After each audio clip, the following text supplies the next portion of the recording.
The following program will make you want to grow things and experience new and wonderful dreams about your plants, garden, and garden design. Listener participation is always strongly advised.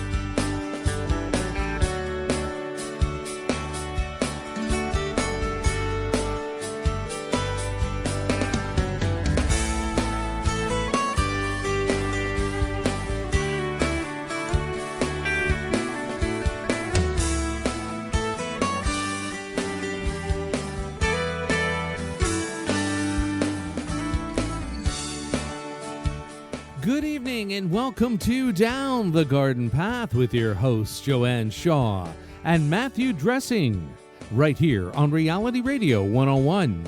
To get on board, dial 905-725-1907. Toll free in North America, 1-866-905-7325. Worldwide, 1-866-656-5477. Send us an email right now. Our email address is instudio101@gmail.com.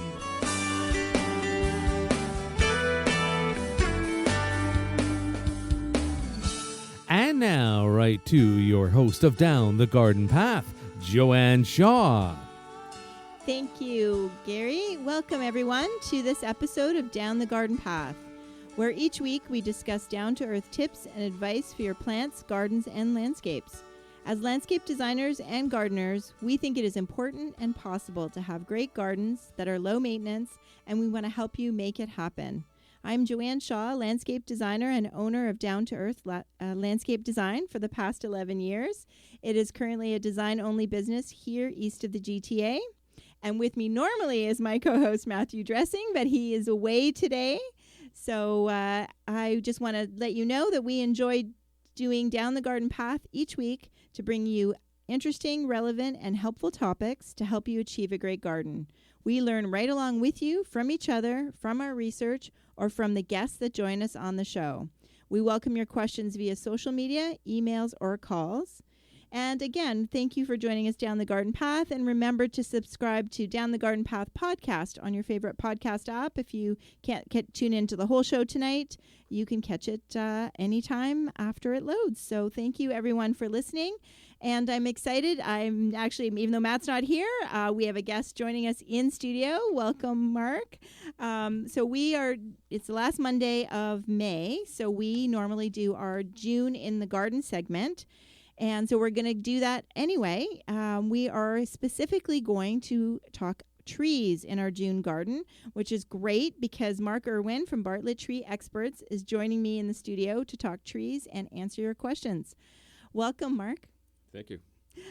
So why don't you just give us a background? You've been with Bartlett Trees for a while, and you cover quite a huge territory in the GTA. Yeah, I've been with Bartlett for just going on 6 years now. My territories have basically kind of Bayview over to here in Oshawa, right. And then from the lake up to Newmarket, Aurora, that type of area. So that's kind of my catch area. Okay. And then I have two other colleagues as well that we cover the rest of the GTA down into Oakville. Excellent, excellent. And you're an arborist? Yes. And your passion for trees. Yeah, all things green, right? That's all things green. So if you have any questions about your trees, now is the time to ask. So please email us at instudio101@gmail.com. And Marcus brought in this really cool coffee mug. What's it? Transport? When I'm like, I know. Mug. Travel mug. That's the word. Transportation mug.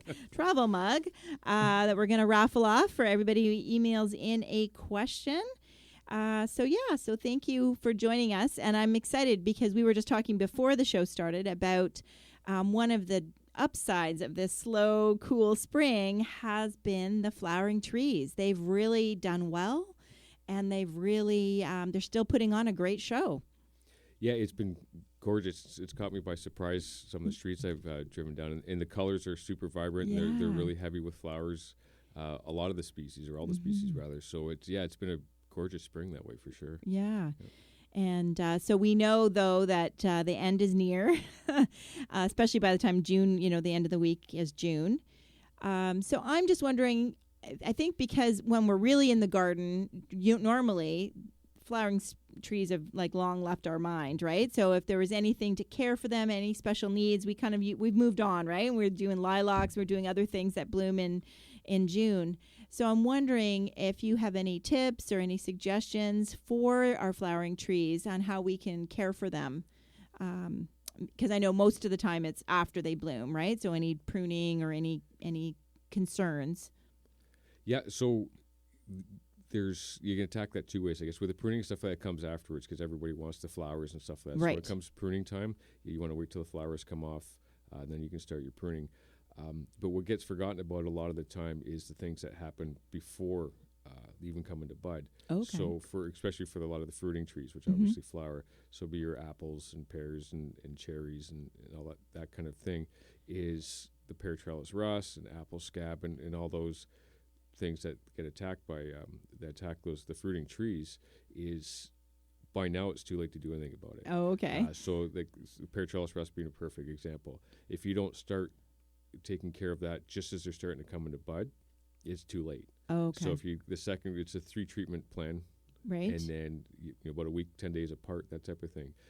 So a lot of people call and say, "Oh, I've got the pear trellis rust," and they remember it from last year because you can't see it so much quite yet, Right. but they know it's going to start coming out, and then they call us, "What's already in bud?" It's too late. Now Okay. you have to wait till next year. So that's one of those things that, again, when things start budding out, Right. then people start thinking about it. But it's a little bit late for some Yes, yes, treatments, and okay. depending what your level of what you're willing to tolerate on your trees. But again, a lot of people don't start thinking about it. They're like, okay, now the tree's in leaf. Now we start thinking about it. But a Right. lot of those things you have to get to it before it comes in leaf. Okay. And it's too late, and then now you're into the next season. But Right. that's the learning curve for most people, right? We'll educate. Okay, well in the year 2020, now we know what to do, type of thing, right? Right. So. Is June a good month to diagnose the rust? Yeah, it starts to come out, so you can start seeing. Okay. In later June and stuff, you start seeing the brownish red spots and all that type of stuff, whether it be the apples and the pears and stuff. You can really start to see it. Okay. So if you get those little spots and all the leaves, that's what that is. Okay. But it's not a one-off treatment Mm-hmm. in the sense of treating it this year takes care of it next year. Right. It's every single year. It's going to come back. Something to control. Guaranteed to come back. Yeah. Okay. So. And is it an all pear? Because they're ornamental pears as well that I know as a landscape designer I use. So it's not a fruiting tree necessarily, but it's also susceptible. Very. Yeah. Oh, very. Is there any variety that isn't a pear of ornamental pear? Not that I know No? of. Yeah, darn. So we should stop using it. Yeah, they look fantastic. Yes. Especially when they're in bloom and whatnot, which is for the obvious reasons everybody uses them. And it depends on, again, it's an aesthetic thing, right? Some people don't like the aesthetic, other people don't mind it. But over the long term, it can affect the long-term health of the tree because the tree is constantly trying to fight it off. Okay. I think when we talk, back in the winter, it becomes a cumulative effect. Sometimes something Right. else can start to come in. So in the short term, not a big deal. Aesthetically, not pleasing, but not going to kill the tree short term. Okay. But over the long term health of the tree, again with the cumulative effect, it can start to cause the tree to decline. Okay. But no concern, because I think sometimes when people see something on a tree, then they worry that that's going to spread to their other trees or to their other areas of their garden. So no real concern there. No, with the pear trellis rust, apple scab, all that kind of fun stuff, it stays within their species. You won't find it on your roses or your dogwoods or something like that. It stays within those categories, so it won't spread. No. Okay. All right. So June is a good time to diagnose it, but I maybe call and kind of get an appointment or a consultation to confirm what it is and know that the treatment plan will start really next spring, right? Is there anything that you can do in the fall, or is that you said it's a multi-stepped program, but it starts in the winter? It starts in the spring. Yeah, just before everything starts to pop, the leaves start to come, just as they're starting to come into bud. That's so hard to know when that's going to happen, though. It's very hard. We don't know. It's from season to season. Yeah. It varies. So basically, we drive around and we're meeting with people, or we're just out and about. And when we start to see them coming in the bud, that's when we kick the techs out and begin the treatment. So Okay. there's no, people ask, when does it start? That's up to nature. Okay. It may be late May one year and early May next year type of thing, right? So Okay. there's a kind of a window, Right. but for actual dates, it's Okay. literally impossible to say. You just So have it's good for people to get on the list then, and then they don't have to notice that there are trees in bud that they need to call you. If they're on the list, then you send the text know when to go. Yeah, and that's our selling point to people. Is Excellent. we educate them first when we roll up on the scene. This is what you got. Unfortunately, it's too late now. Right. So you'll be wasting your money to do anything this year. So save it. Right. And then next year we know the species of tree that we're dealing with. Sometimes people don't know for obvious reasons. So they get educated on the species of the trees. Right. What's going on with it? Can you treat it? Yes, you can treat it. Can't do anything about it now, so save your money. Right. And then we can do something about it next year. And then to your point, if they can sign up for it this year and then come next year, the onus is on us now Right. to get the job done and get your property and take care of it versus, responding to it at the time, because by the time I come and look at it, Yeah, it's too it's late. going to be too late. Right? Yeah, So, for sure. So that's like big for our low maintenance listeners Yeah. who that's put the maintenance, make those calls now and put the maintenance on the experts, Bartlett Tree Experts in this case, so that, that's one less thing you have to think about in the spring. Yep. Because I know even, what do we need to use when we use the lime sulfur and the dormant oil? Don't know. Yeah. That also is a window, right? Absolutely. And that is for fruit trees as well? Yeah, fruit trees and whatnot. You can use it on smoke bushes, and it's just keeping, the scales down Right. and all that kind of stuff. Right? Euonymus. Yep. Yep. Euonymus scale. Any scale insect, right? That's right. So it keeps Okay. that down. And again, exact same scenario in that there's a window of opportunity, and if we miss it, it's too late. You just be wasting your money to do it. Right. So that's why, again, exact same thing with the fruit tree treatments is when we diagnose it this year, and it's been too late, fine, but at least we know next year, and then you sign up for it. Okay. And then now, again, it's on us to take care of it for you, so that way you just sit back and just Okay. have to enjoy Do you get a anything. deposit or do you get any? No? No, Oh, okay. there's no so need just, to pay until the job's done, Oh, okay. right? So, because again, the seasons being what they are, Yes. it's not, can't ask anybody to pay up front. Right. Because the treatment's maybe a little bit later than you planned, and maybe a little bit earlier. You can't plan to spend the money now because Yeah. the trees came into bloom. Like, Yeah. So, as far as we're concerned, when the trees are done, it's a 3-spray treatment for argument's sake for the Paratrellus rust. You pay for the first one when it's done, and Okay. then when the second one, then you pay for the second one, and Okay. the third one. So that way, nobody Just gets charged for cleaner. anything. Yeah, definitely. So our first listener is written in, and Joyce is asking, she's saying she just tuned in. Does Mark's company do work up here in Peterborough? Thank you. So you don't go to Peterborough, No. but No, we do not work. Oh, up you here. don't? No, Okay. just I'm the easternmost of. okay. Of the So reps. Oshawa right now. So Yeah. okay. So I take care of the eastern part of the GTA. Peterborough is kind of just outside of our catch area. Okay. unfortunately. Yeah. Okay. We're So working on it. We're but we're not working there on yet. it, Joyce. Thank you for listening, though. But definitely, I mean, regardless of it being a different company, I mean, we both can attest to, hiring an arborist, There's some really good companies. Logan's Tree Experts is out that way. Yeah. Fantastic company, very professional, great people. Okay. So they're a company out that way that we usually refer steer people to. towards. Okay, Yeah, so yeah, why don't they're you say their name again? Logan Tree Experts. Logan Tree Experts. So there you go, Joyce. It's a referral to Logan Tree Experts. Yeah, Matt Logan's the name of the owner. Okay. And like I said, fantastic people, and he's a part of all the boards and all that kind of stuff. So Okay. he's very, very, very involved in the industry and whatnot. Perfect, Joyce. And just let them know you heard it here. That's good. Good to know. That's good. So, all right. So back to flowering trees. One of the other ones that usually is so short-lived is magnolias. So that's one that I've driven around. I know I put some pictures on my Facebook page and Instagram last week, and walking and driving around, I'm literally stopping and taking pictures of all the different magnolias, and they're still blooming, which normally I remember that being like not even a 5-day window, right? And then those flowers are done. So are there any things that we should be doing to kind of encourage it better? I know a lot of it's susceptible to the frost, but for people who want to grow a magnolia. They're pretty straightforward. In Are the sense, they? yeah, Okay. there's the magnolia scale, which is the big thing that they'll get. Okay. There's that spring treatment again, taking care of the scale, but they're relatively low maintenance in that sense of things. Like any tree, the fertilizing in Right. the urban environment and whatnot, pruning just to keep it open and that air coming through and Mm-hmm. whatnot. Short of that, it doesn't take a ton of work and whatnot. Again, protect them when they're young. Yes. But when they get okay. to the size where a lot of them you see out there now, they're 10, 12 foot, and they're just spreading out and flower and stuff like that, just leave them be. Okay. Yeah.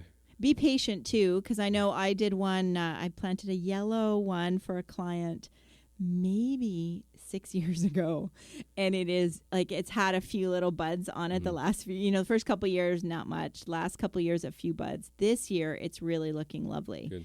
So I think the yellow ones seem to be not as floriferous, or what is that word? Whatever that they're word is. genetics and Yes. for whatever that they've been spliced with or whatever to make them. I don't know, Yep. but whatever it is. But to your point, be patient. That's with any tree. Be for super sure. patient with it, just because it bloomed last year doesn't mean it'll bloom this year. Right. And they go through their natural cycles. They're not feeling it this year, or whatever the reason.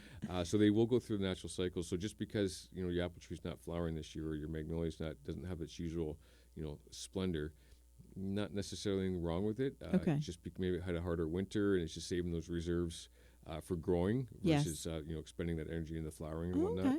So, and then again, sometimes it's just natural cycle of nature. Sometimes Right. it's just, I'm good this year. And it's just not going to do it. And there's Yes. no explanation for it. It's just decided for some reason that and then next year, bingo, you got your usual flowering back. Okay. So it depends on the seasonality and the type of year it had and, where it is and the species. And there's a lot of Yes. factors involved. Yeah. But again, coming back to your point, just be patient. And then watch it and just be involved with your landscape and stuff like that. And people that get really involved with their landscape start to pick up on that kind of stuff, right? Yeah, So, for sure. And I think paying attention, one of my comments is a lot of people don't pay attention to the size of the one that, they buy the impulse purchase, the one that's flowering at the nursery and that they can get in their car, and then they get home and it's really not it's going to be too big for the spot, right? You feel like that's a common thing? Oh, that's huge. Especially magnolia, that's a famous one for that. Yes. Magnolia and sometimes the Japanese maple is because they're so, the glamorous and whatnot. Yeah. People tend to keep the glamour close to home. So, a surprising amount of magnolias are right by the front door. Right. Because you want to see them when you walk out or Yes. when people are coming in. It's that, that showpiece, that centerpiece, right? Yeah. And that tends to, people get surprised because, it's brushing up against the windows or it's across our Or you have to walk duck path, to our get to the walking front path, door. that's right. So people, I think, get caught by surprise by its ability to spread and whatnot. And that's just educating yourself on your species and whatnot type Yeah. of thing, right? Okay. But a lot of people get caught out that way for sure. Yeah. It's one of those impulse things, and they look so pretty at the nursery, and they're nice size. Like I said, they can get them in the car, but boy, they fill in quickly. Yeah, and you Yes. forget it's nice now, but 7-10 years from now, it's Yeah. going to get bigger. Yeah. And I've seen the opposite where they've put the little dwarf ones like in the middle of the lawn, right? And one of the pictures I took was that case. It was a little white one that you could tell was really mature, but really was still 5 feet tall. Yeah, so that would Exactly. So that was one where, they put it in a spot where they were hoping for it to fill out. And I think it was trying to cover, that yellow from a power line. Right, yeah. I think they put it in front, so they wanted to cover that yellow. the guy line there. Yeah, yes. And no, it just kind of supplemented that yellow line, right? And when I took the picture, I thought, they didn't realize it was going to stay so small. Not all magnolias are created equal, and that's something to think about. Sure. Excellent. Excellent. Okay, we've got another question here, Madden. Hi, my questions. I'm thinking of planting an apple tree on my property. When to plant?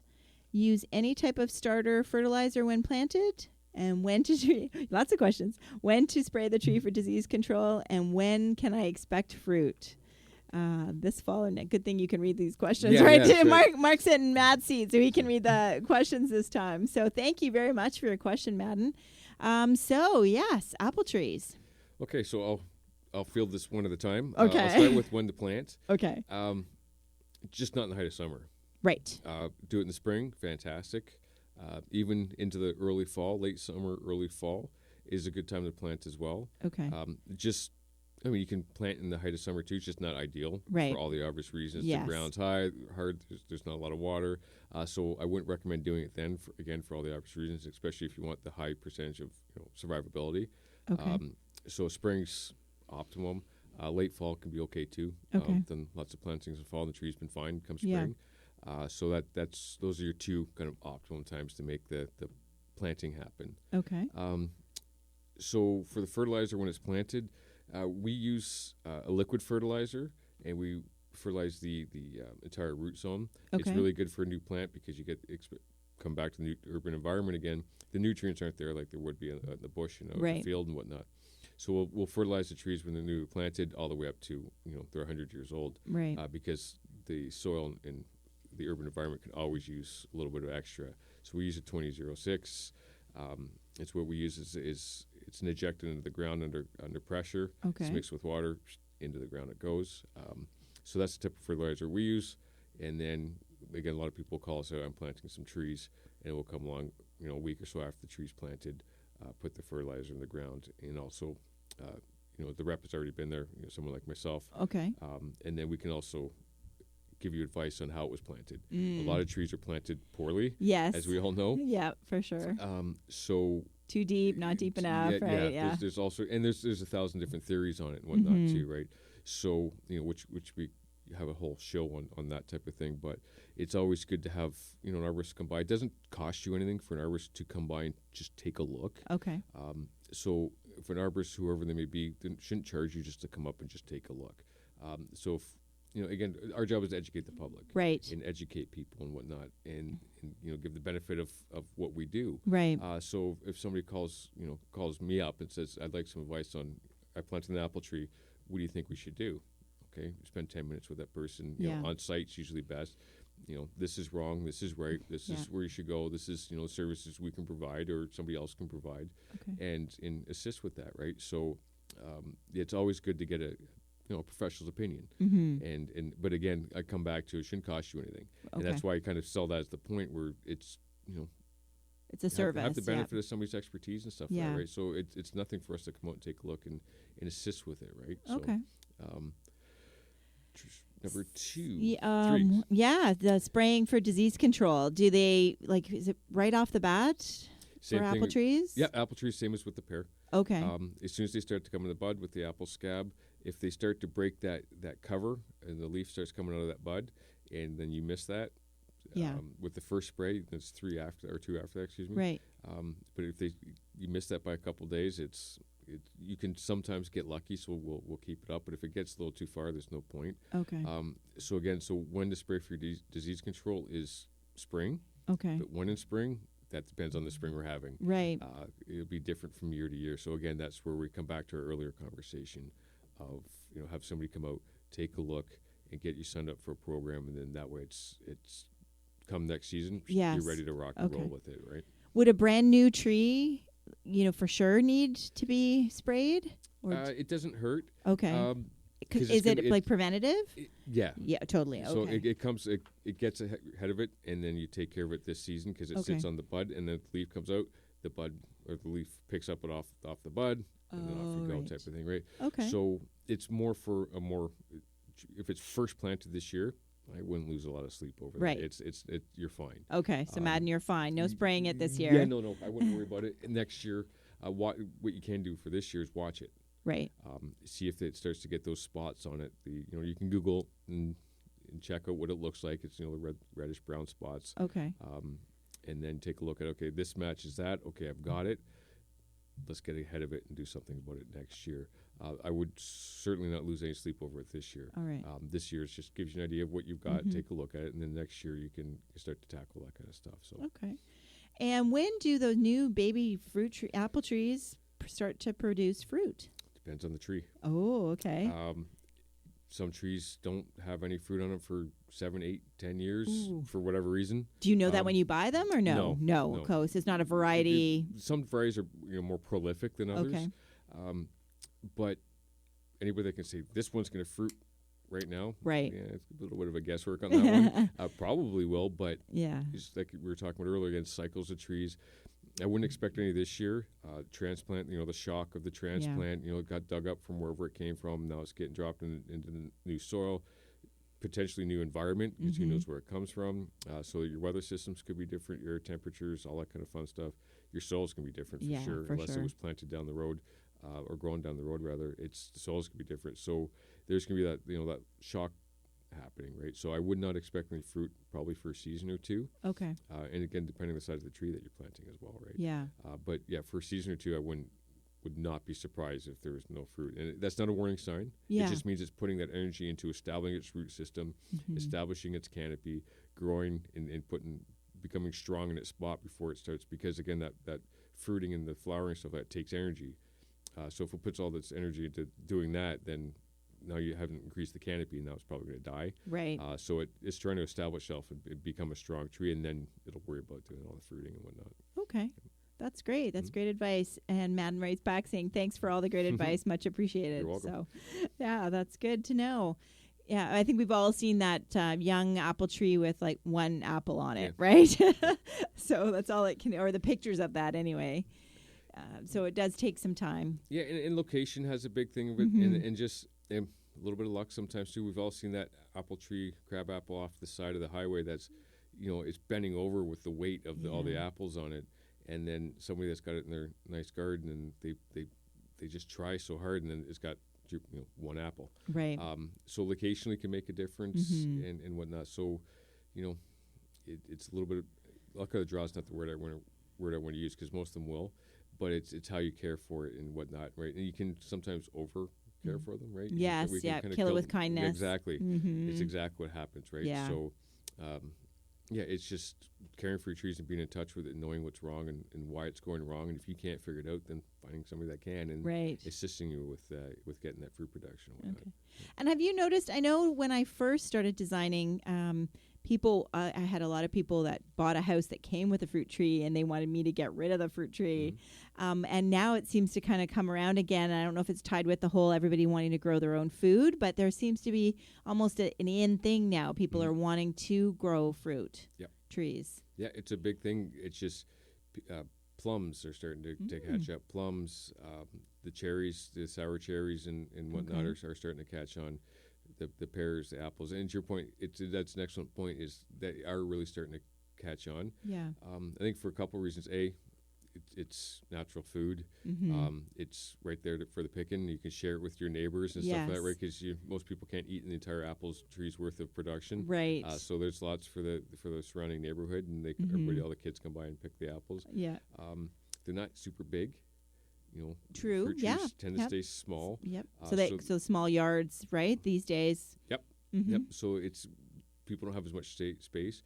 So now you can still have a tree, but it doesn't take as much space. It's a little bit less maintenance, depending on what you want out of your tree. They can be high maintenance if you want them to be. Yes. But you can also let them run a little bit wild, and then take care of them every 5 or 6 years, to kind of depending on the look that you like and all that kind of stuff. Yeah. So that is good observation. It is catching on. I think it's for the reasons I said. I think that's probably why, again, space wise, and then people are a little bit wigged out by the bigger trees after the ice storm of 2013, the 2 windstorms we had last year. So people see a nice little safe apple tree or a plum versus the big oak, and they're, I think I'll just go with this little guy. Yeah, over here, exactly. right? So, I get flower and fruit, and it stays small. Yeah, it's a win-win situation, and, and for their backyard isn't. They don't have 2-acre backyards. You've only got a 50 or 20 by 20 backyard. You can throw a couple fruit trees in there, and they stay relatively small. Right? So, okay, well, that's good. All right. Well, if you have any other questions for us on fruit trees, please email us at instudio101@gmail.com. But Mark and I are going to talk about a few other things that are in, as far as trees in the June garden. And I'm pretty sure that every homeowner has a boxwood, pretty much. Or if they don't have it, their neighbor does, kind of thing. Yeah. So I thought we'd talk about some small evergreens that are in our popular ones that are in our garden. So that's another question. If our listeners have questions about boxwoods, yews, and cedars, there's always somebody with cedar questions. But I thought we'd start with boxwood. And, you see a lot of boxwood, I'm sure. And common mistakes that you see people make, maybe designers make, that I raise my hand, I shouldn't have put it in that spot, Right. or what are your thoughts? They're pretty forgiving. Again, they're usually border trees of some sort in the Yes. sense of the patio or the walkway or the Mhm. driveway or something like that. So they tend to you can lose heat reflection's a big thing because they're always near stonework. Not always, Yes, but near a lot the of time house, they're yeah. near stonework and Yep. whatnot, right? So they can take they can take that abuse, but you can burn out sections of it. So, again, being in those locations, salt damage is a thing too. Right. Salt off the walkway or salt off the driveway or Mhm. whatnot. So that gets in the soil, and that makes a difference too, right? Because we look at the canopy, and that's usually all we see, but we forget about what's going on Yeah. underground. Yep. So salt's a big thing because it changes the pH in the soil and all that kind of stuff, right? So when it's gone brown on the out, that's funny you say that, because when they tend to brown, right, in the spring, I'm thinking it was the contact of the salt to the foliage, but you think it's really caused from the roots? Both? It can come from both. Okay. Yeah. So it can be contact. 100% could be the contact. But also getting into the soils and whatnot can cause some of that browning. And then, there's boxwoods they can be open to a lot of things, but Right. Which is a testament to the resilience. Yes. Is because most boxwoods just push through Mhm. and they look okay, and especially from a distance. Sometimes when you get a little bit closer, that's when the cracks start to show. Yeah. But from a distance, they have that uniform look, and they it's good curb appeal. yeah, they cover each other off pretty good that way. But they're a pretty resilient little shrub for sure. Okay. So any tips for if we have, like this past winter, we used a lot of salt. I know I did too, although I have yews and not boxwoods. Any tips? Should we be watering to try and dilute the salt that might be in this? Is there anything? Yeah, just trying to flush the soil out. Okay. Most people don't go super heavy with the salt nowadays anyway. Most of the time, but you just Tell that to my 20-year-olds. Okay, yeah, it's a little bit different with the young bucks and stuff. That's like that, right. That's right. But for the most part, it's just flush it out, and the spring does a good job of flushing most of it out anyway, because it's obviously spring, so that's a lot of rain and wetness and whatnot. But just try and flush some of that out as best you can, and then hope for the best. Yeah. Okay. And as far as pruning out, so if there's some dead within your hedge or within your round little boxwood, I know Matt and I talked about in May that it wasn't quite the time that we really kind of discouraged people from cutting too soon. Mm-hmm. But now June, that new growth is starting to come up, is now the good time to kind of go in and prune out some of that dead growth. Yeah, it's not a bad thing. Okay. Again, just making sure that your timing is okay, and that for sure it's dead and it's just not a little bit late leafing out. Being careful again. One of the big mistakes people will make and this will cover the yews and all the small kind of shrubs that we're going to talk about, is over pruning. People tend to just get in there and just prune them back hard. Yeah. Depending on the shrub or the tree or the bush, some can take it, some can't. Right. You want to make sure you leave some green on there, and that so with boxwoods, coming back to the point is, you want to make sure you have some green on there. Mm-hmm. If you're cutting to the point where there's no green anymore, that's too far. Yes. So just be careful what you're doing, and if you prune out some of the dead, just watch what you prune and stuff like that, and make sure that you're not seeing some buds farther inside that are trying to come up and replace that those dead leaves and whatnot. Okay. And sometimes they'll push out the dead and come out.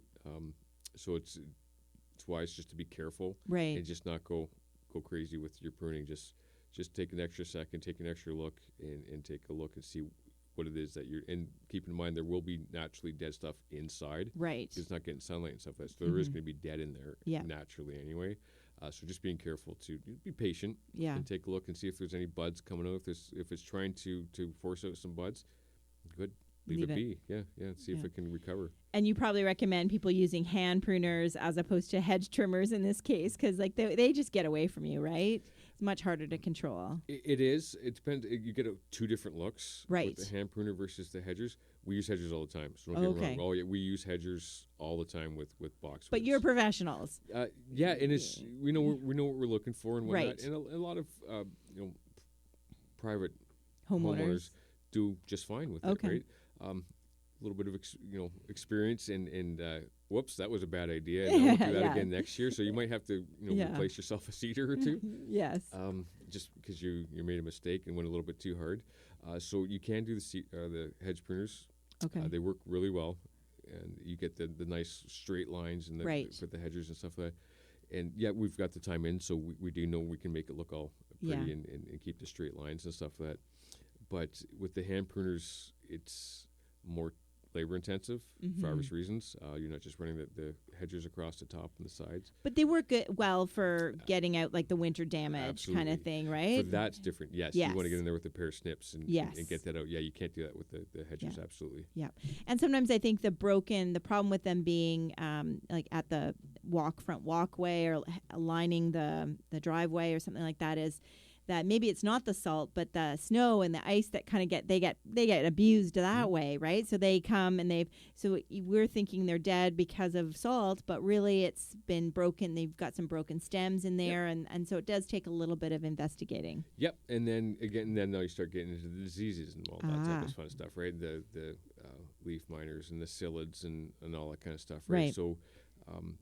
Now you're open to all those kind of things, and they can start attacking the boxwoods as well. And boxwoods are one of those things they're resilient, they fight them. Right. But it's a rare boxwoods that you look at that you don't see some signs of the leaf miner and the psyllids and whatnot. Okay. So that's a big thing that we tackle too is that kind of treatment, because the sign of those is if you have the normal boxwood leaf and it's cupped, right? It's just kind of curled up into not just curled like a hand, but it's cupping look. That's the leaf miner and the psyllid in there causing the action. Yeah, okay. Psyllid.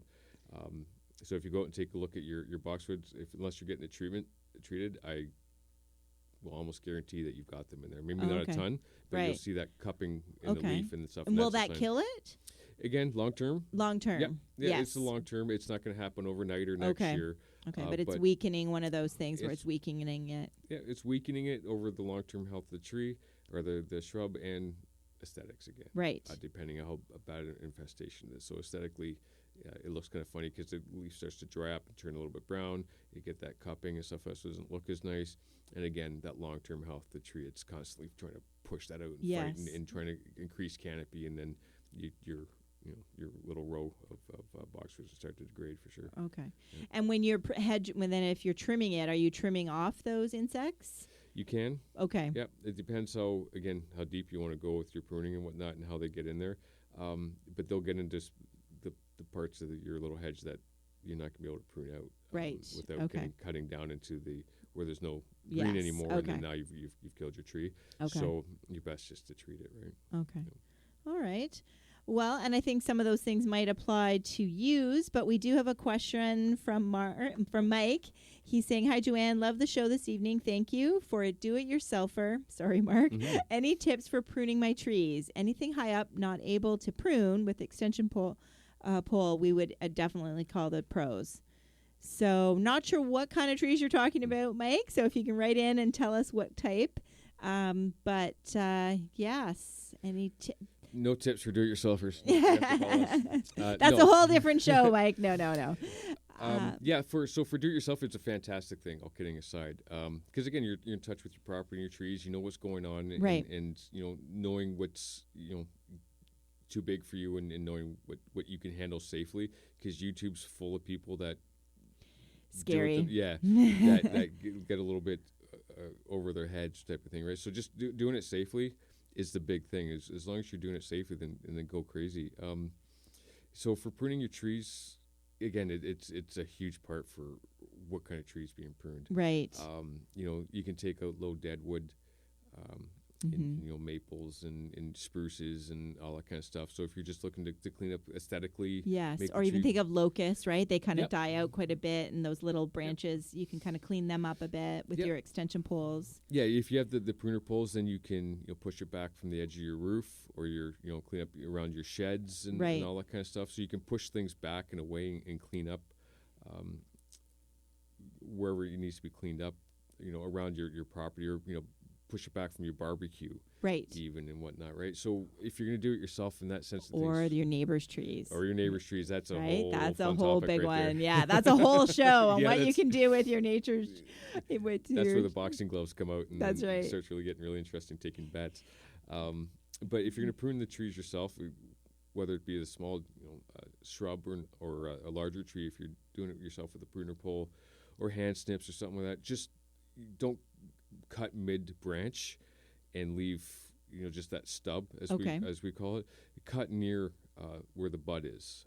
Just kind of a quarter inch, or depending on the size of what you're cutting, just outside of where that leaf bud is. Again, right there, that'll seal the tree off, or the plant. It seals that section off because it's all the mechanisms are in place to seal that area off around the leaf buds or a secondary branch, whatever the case may be. Okay. The mechanisms are there to seal off the branch. So for the long-term health, the care of the tree, decay has a harder time setting in, all that kind of stuff. If you set it out, mid-branch, you just got a stub sticking there. Yeah. Aesthetically doesn't look very good. Aesthetically doesn't look good. And again, that's opens up the chance for decay to set in at that open in the stub, and that'll over years move down. Right. So it's again long-term health of the tree, and also aesthetically, it just looks far nicer. Yeah. So depending on the pruning that gentleman was doing, just try and cut near your leaf buds and stuff like that. And you can also direct which way your branches are going to go from that too as well, right? So kind of the bonsai idea as well. Yes, right? yeah. So And maybe any smaller branches that are, let's say, rubbing together or cross branching and that type of thing. But beyond that, definitely time to call the pros. yeah. Yeah. If you don't feel comfortable, don't do it. Call somebody in, and if nothing else, they can say cut here, cut there, and they can just walk you through it for 5 minutes. Yeah. And then now you can go on and do it yourself, knowing that if Yes. it comes to a climb or something, then you shouldn't be up in the ladder. So call somebody that knows what they're doing and is being super safe about For it. sure. But if it's some low stuff that's super safe for you to do yourself, and you're not entirely sure how to do it, call somebody in. Yeah. And say, I want to prune my own burning bush here, Right. but I'm not sure how to go about doing it, or how much I can take off safely and stuff like that. Call somebody in. Yeah. And then we can come in and spend 10 minutes going, do this, don't do that, and then off the races you go, right? Okay. So, Great. All right. Shane has written in. He just said, I just wanted to say hello. No questions. Thanks for the fantastic information. Very helpful. Thanks, Shane.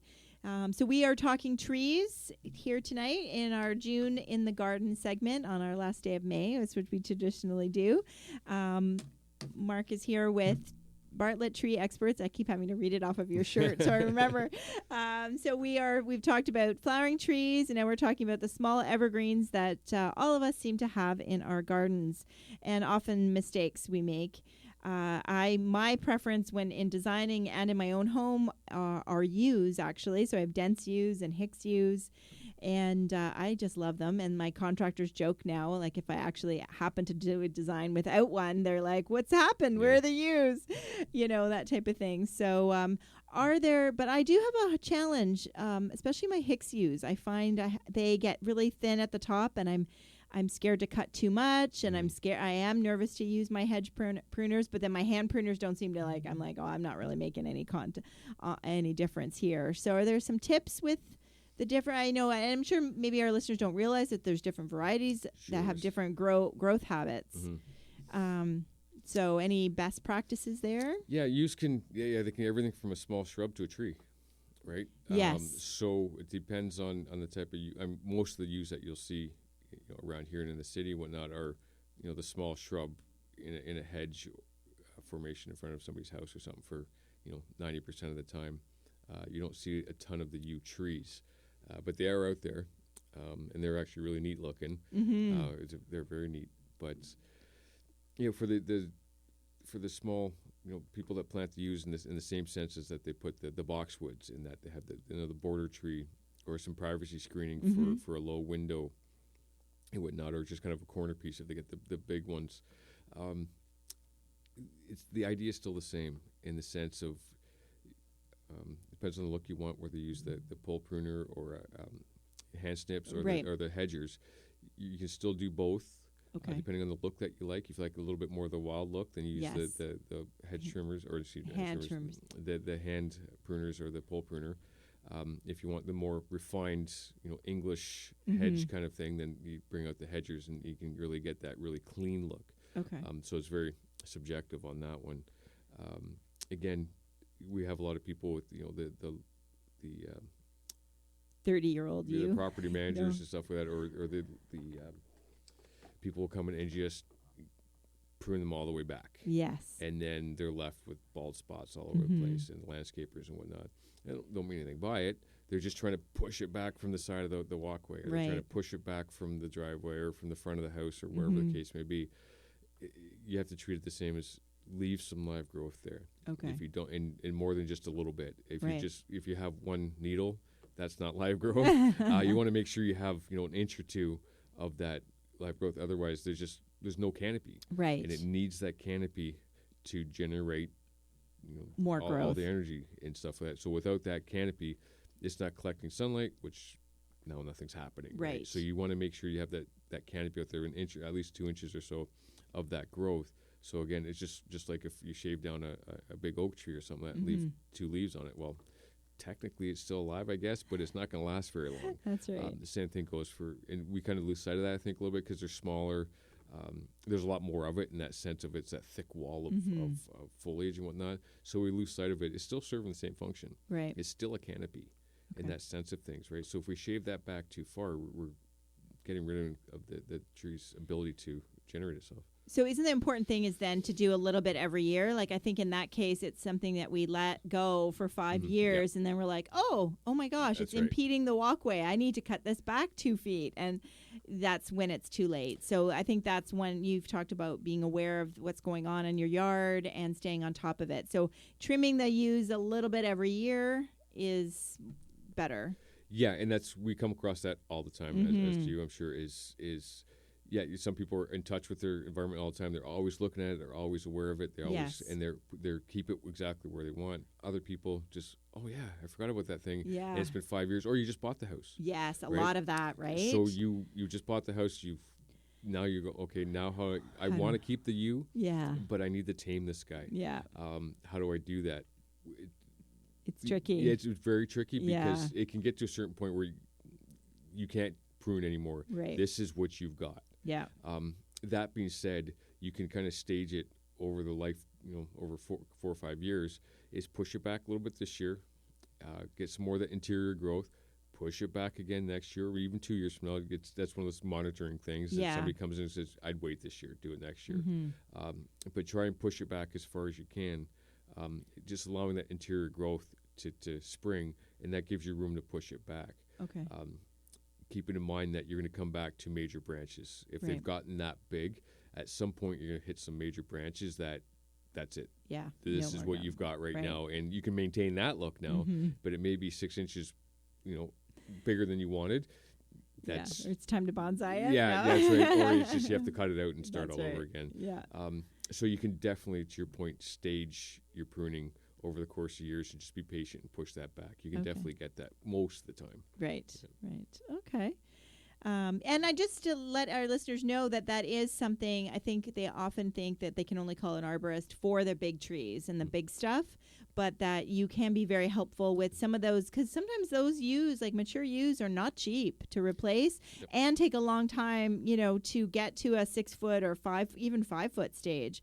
So you want to keep it healthy, and so sometimes it is worth spending a few dollars and calling in the professionals. Yeah, a large percentage of our work is the small stuff. Oh, really? Okay, good. I mean, there's only so many, big trees. But that being said, small trees there's thousands, millions of them. Right. So just the tunnel vision on the oaks and maples and whatnot, that leaves all that other stuff. A huge percentage of what we do is shrubs, small trees. Yeah. From the fruit trees and whatnot to the red buds and magnolias and the yews and the boxwoods. It's a very large percentage of what we do. Okay. Because they're usually focal point trees.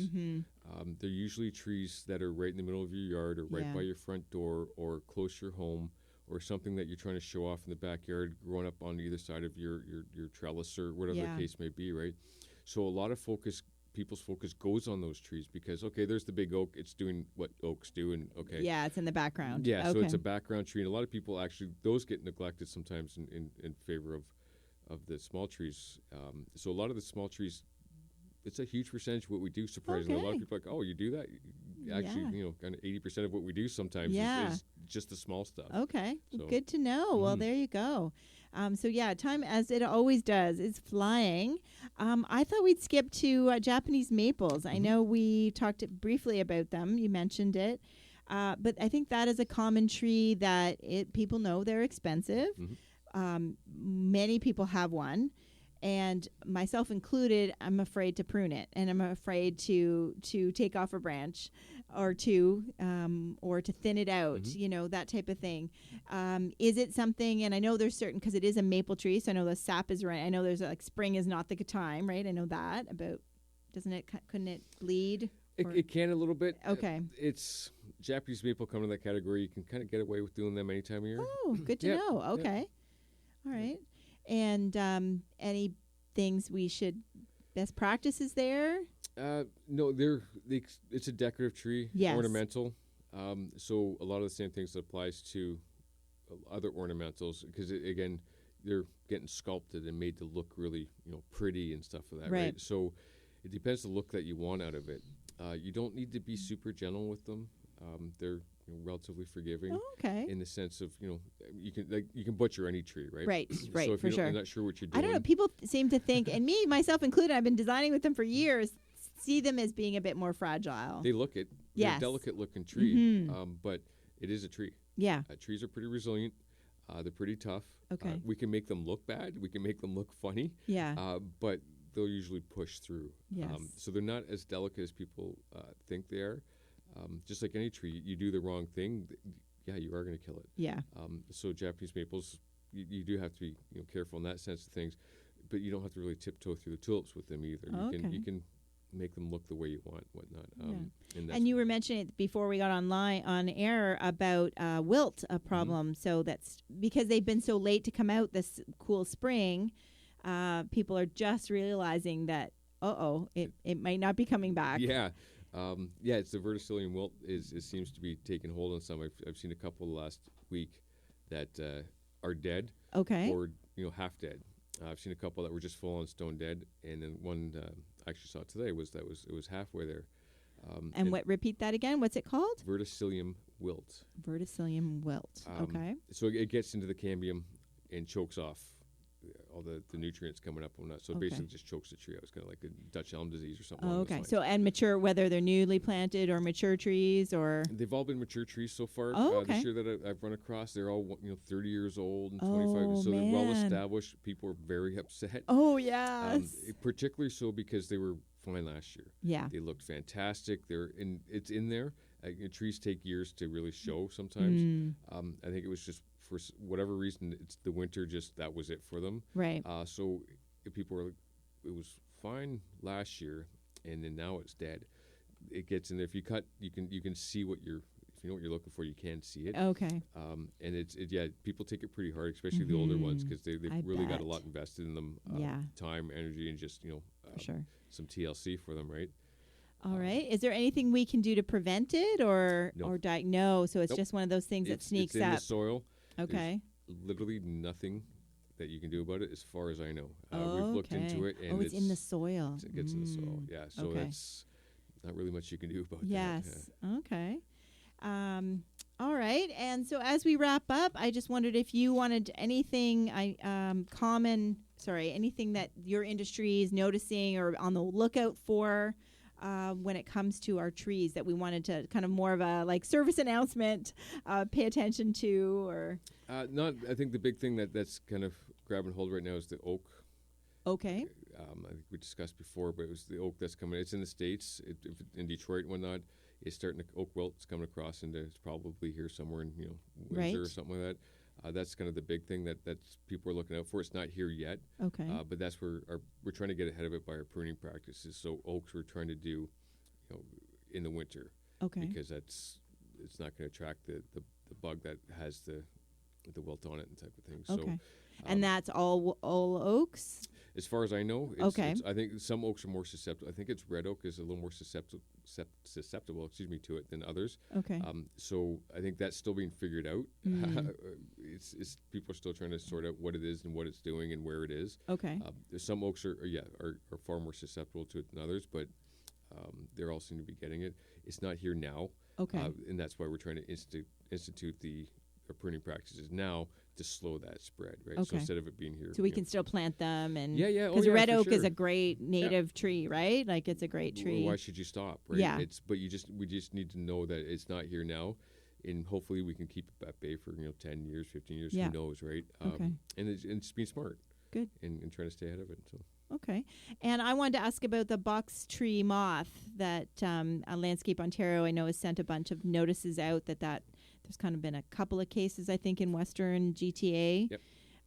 that they're keeping an eye on. So that affects boxwood. Yep. So I've got a couple of tweets from guys that friends that work at the tree farms and whatnot. I haven't educated myself a ton on that one Okay. yet. So I'm still I'm in the totally process. putting you on the Yeah, spot no, then. it's good. No, Woohoo! it's anybody that says they know everything's lying, right? Right. So yeah, I haven't educated myself on that one yet. I'm working on that one because I just heard about it in the last couple of weeks. Okay. And I just haven't taken the time to Okay. get up to speed on that one. So this is my kick in the butt to do so. Yeah, no problem. No problem. I'm sorry. So yeah, I would have printed off the email I got That's from right. Landscape Ontario for you. But so if you do have a lot of boxwood, especially if you're in the Etobicoke, I think it's Etobicoke that right now is the current kind of hot spot. Yes. I know even Landscape Ontario was looking for some volunteers to actually kind of go around neighborhoods or your neighborhood and kind of look for it. So there was some information there. So you can kind of check out landscapeontario.com. You can Google box tree moth for more information. So sorry to put you on the that's spot perfect. about that. And again, it puts it on the table, right? Right. Even if I can't say this is what you need to do, Yes. it puts on the table the fact that it's an issue. Yes. It puts, it educates people like, okay, he doesn't know, but that's something. So I'm gonna go find out. Yes. And, ISA, website. Yeah. Again, you can Google machine it for pictures of what it looks like in the landscape. There's a lot of avenues for people to educate themselves Yes, on it. for sure. So And there is a treatment, and I think the window is about now too, I think. So I think, yes, I know. Sorry. So I'm that's shrugging in the why, background yes, here. yeah, he's shrugging in the background. So anyway, so that's something to think about, or if you are planning on putting in a lot of boxwoods, or you have a lot. I know in the city of Toronto, there's a lot of neighborhoods where, man, it is boxwood city. Yep. So you want to make sure that you don't have it. You want to make sure you're buying boxwood and buying your plants from a reputable place. Not to badmouth the big box stores, but I think you want to, go to your local garden centers who are dealing with local growers, with local products and procedures, and they're checking for these things. So definitely shout out to all of our local Ontario grown growers. So thank you very much, Mark. Want to give a shout out to Mike. We didn't do the drum roll, but we have an excellent Bartlett Tree Expert travel mug here for Mike W., who's the winner. So Gary will be touching base with you and get you this cool little travel mug. And time flies, doesn't it? yeah, it's a very quick hour. For Yeah, sure. it really goes fast. So thank you very much. It was great to talk about some of our best practices and things to think about in our June garden as far as our trees and small evergreens. So thank you very much for joining us here today. As always, you can, like I said at the beginning of the show, please look up Down the Garden Path on your favorite podcast app. And you'll get notified every time a new episode goes live. Or you can check out past episodes on my website at down2earth.ca, and that's with the number 2, so down2earth.ca. And Matt will be back next week, and we're excited to have a good friend of mine.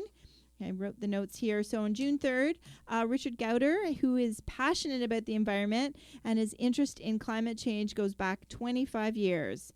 He is the past chair of the Durham Region Roundtable on Climate Change, a committee that he served on for 5 years.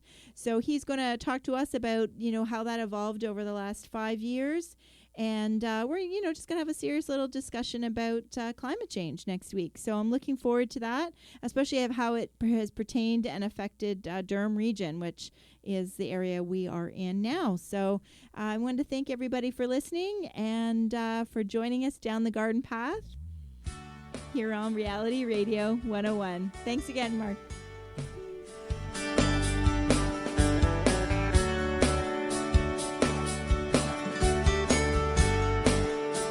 Thank you for listening to Down the Garden Path with your hosts Joanne Shaw and Matthew Dressing, right here on Reality Radio 101.